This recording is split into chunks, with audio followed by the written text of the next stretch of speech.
Minister here. And today we're going to expound on a lesson that we've been going over for the last few weeks. It's Creation Week. How did everything that we see and perceive get here?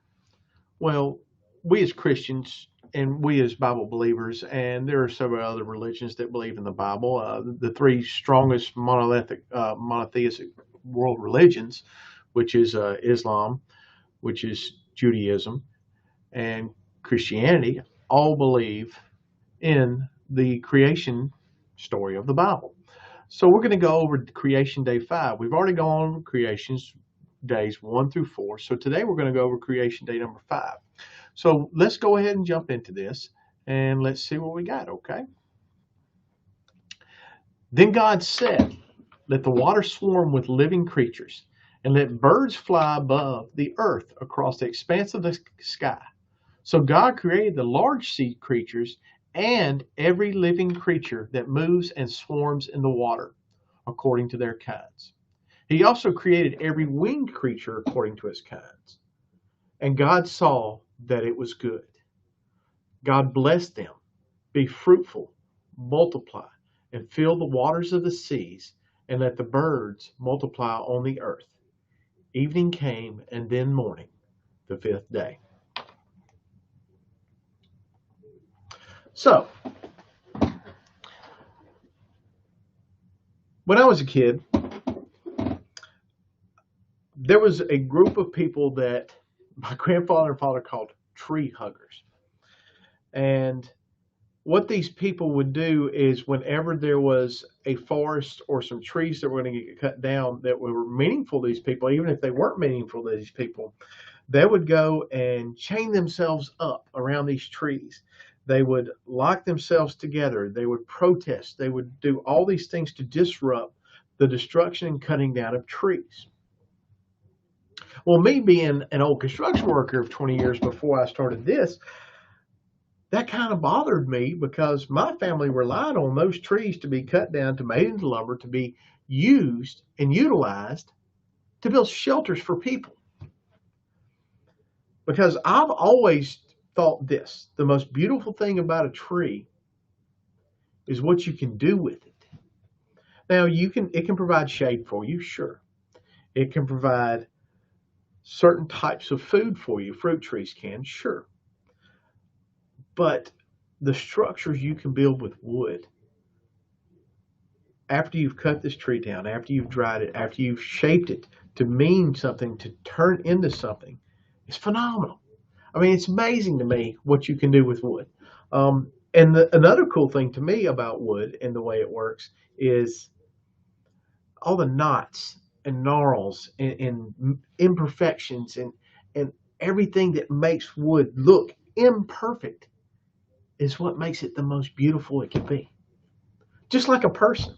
Sometimes the imperfections of people is what's their most beautiful trait. I've always, if you look straight at me and look at my right eye, it always looks half closed. And I've always had people tell me that they think that that's a very distinct character of mine. And that's okay. That makes me unique. And every piece of wood is unique for that same reason. It's because of the imperfections, not the perfections.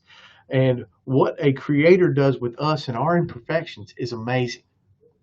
But I digress. Let me get back to the story at hand here.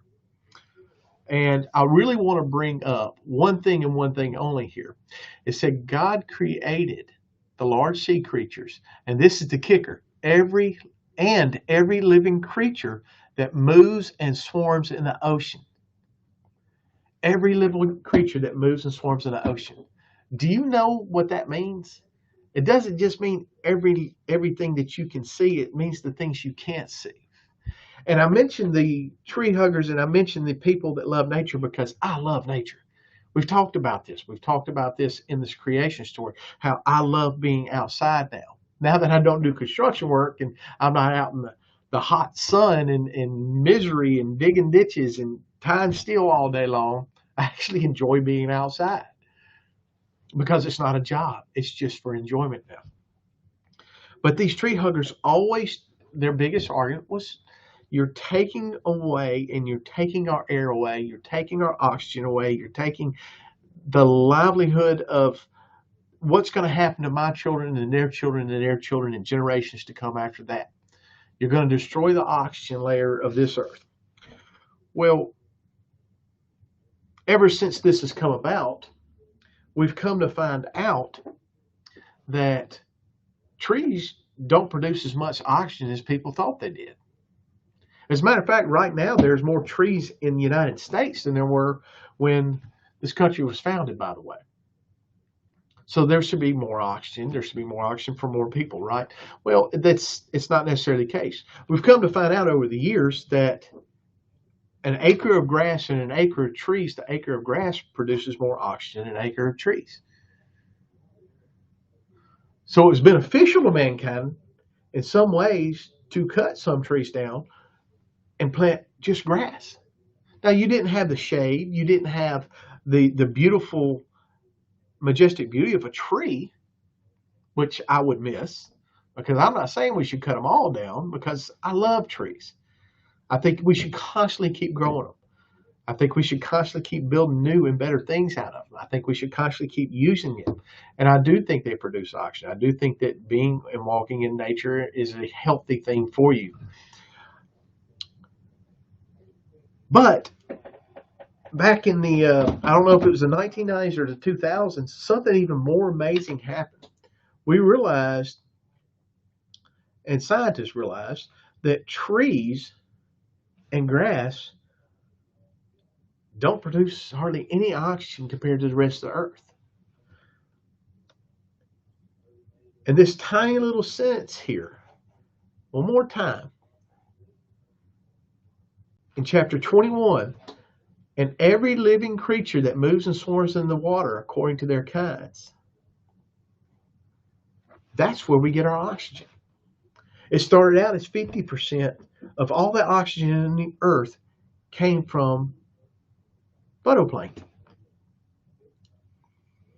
Then it moved up to 60, and now you have scientists that said between 70 and 80% of all oxygen on Earth is produced by phytoplankton. Wow. So these creatures, every living creature that moves and swarms in the water, that was created by God, and notice before man this came, gave us air to breathe. The trees weren't good enough. The plants weren't good enough. He had to create all the living creatures. And there's thousands of these little microorganisms in just a teaspoon of water that gives us oxygen to breathe and gives this planet the oxygen that it needs to breathe and survive. So the tiniest microscopic creatures produce the oxygen for us.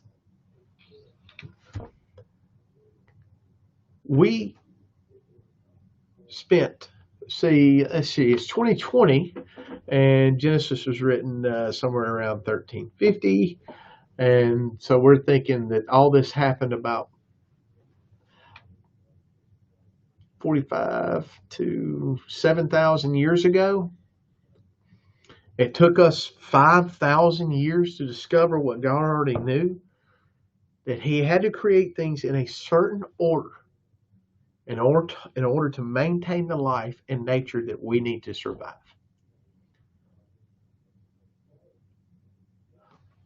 We as scientists and we as people don't have a clue what we're talking about 90% of the time when it comes to science. I remember my grandparents and my parents growing up with commercials that said smoking cigarettes was good for your lungs. I remember scientists and nutritionists saying that fat was bad for you. Now some scientists and nutritionists saying fat's good for you. Some say sugar's bad for you. Some say sugar's good. You have to have some sugar to survive. Guys, God created us with a balance in this universe from the beginning. And it will take us forever and ever and ever to try to figure out the majestics of this nature, of this creation that He's given us. But I'm here to tell you, put your faith in Him, because He already knows what you need. He already knows what you need in your life, and He already knows everything that's going to happen. We have a most amazing Creator, omnipotent, omniscient Creator that loves you dearly and loves you so much that He gave His Son to die for you. Think about that this week.